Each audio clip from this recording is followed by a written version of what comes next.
এখানে আমাদের জয় এবার কেউ আমি মনে করি যে দাবিয়ে রাখতে পারবে না। এবারের নির্বাচনে তরুণদের পক্ষে, নতুনদের পক্ষে এবং পরিবর্তনের পক্ষে একচেটিয়া রায় আসবে যদি সুষ্ঠু নির্বাচন হয়। কারণ আমরা পলাশের বিভিন্ন প্রান্তে কাজ করছি, মানুষের সাথে কথা বলছি, জনসংযোগ করছি এবং সেখানে আমরা দেখতে পাচ্ছি যে তারা আসলে একটা পরিবর্তন চায় এবং একটা সুষ্ঠু নির্বাচনী পরিবেশ চায় যেখানে তারা তাদের মতামত প্রকাশ করতে পারবে। এবং এখানে আমরা যেহেতু এখন আবার একটা জোট হয়েছে, 11 দলীয় জোট। এই জোট হওয়ার ফলে কিন্তু আপনার এখানে শেষ পর্যন্ত একজন প্রার্থী থাকবেন, একজন প্রার্থী থাকবেন, একটা মার্কা থাকবে। ফলে আমাদের আরো শক্তি বৃদ্ধি ঘটেছে এবং এক বাক্সে সকলের জোটের সবার ভোট পড়াতে এখানে আমাদের জয় এবার কেউ আমি মনে করি যে দাবিয়ে রাখতে পারবে না।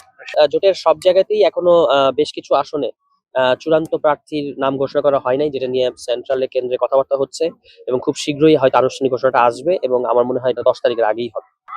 আমরা তো মনে করি যে এখান থেকে আমরা নির্বাচন করব শাপলাকলি মার্কায় এবং শাপলাকলি মার্কার যে পক্ষে নতুন একটা মার্কা হিসেবে, নতুন দল হিসেবে আমাদের পক্ষে যে গণজোয়ার আমরা দেখতে পাচ্ছি, যে ভালোবাসা, শুভকামনা আমরা দেখতে পাচ্ছি, এটা আমাদেরকে অবশ্যই অনুপ্রাণিত করেছে। আপনারা জানেন যে আমরা একটা নতুন সংগঠন এবং আমাদের সংগঠন প্রতিদিন বিভিন্নভাবে এটার বৃদ্ধি ঘটছে, এটার কলেবরটা বেড়ে চলছে।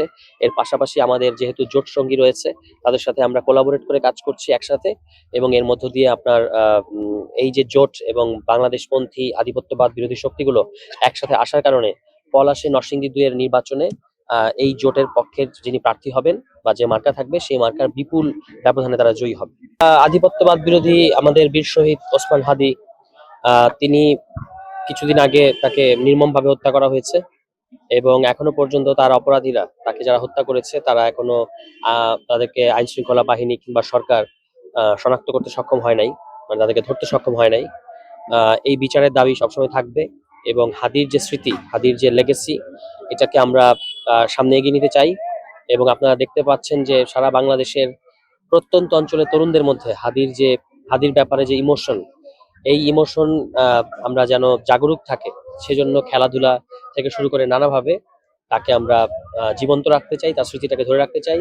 সে লক্ষ্যেই এই সুলতানপুরের এখানকার যারা তরুণ সমাজ আছে, তারা ভলিবল খেলায় অত্যন্ত পারদর্শী। তখন তারা এই ভলিবল টুর্নামেন্টের মধ্য দিয়ে হাদিকে আরেকবার স্মরণ করেছে এবং ভবিষ্যতে আরো অন্যান্য নানাভাবে হাদির কর্ম, হাদির লেগেসি, হাদির বীরত্ব, এগুলো আমরা তরুণদের মধ্যে বারবার জাগরুক রাখবো এবং বারবার এটাকে স্মরণ করা হবে।